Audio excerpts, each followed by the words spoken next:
দরখা খুদার কি সাথ রে ভাই পুরো মাখন ও বড় পুরাই মাখন তাই বলছে কি বানা করে রে পুরা গোল করতে না গোল করতে সেনে তুই খা আল্লাহ রে একটা দুধ রে খাবি খাবি না খামু না একটা বিড়ি ফুট খাইছিলাম আব্বা মাইরে পাছা দিয়ে বাকি লাগিয়েছি খাম না খা দেখ খুদার রে খা একটু কেলো রে ইয়ে ওই পিঠে হইছে রে পিঠে কেশ হইছে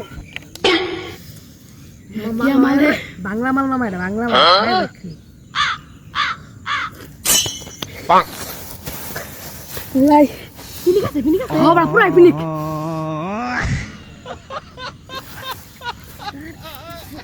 খামাস পিনিক আছে মজা পিনিক বড় কি দুঃখ মত রে এই পাগলা গেলি গেছে হাই যাই মাথা পুরা যাচ্ছে খাইলাম রে মামা এটা কি খাইলাম আজকে রে এই খাবি নাকি না খা যা কি হল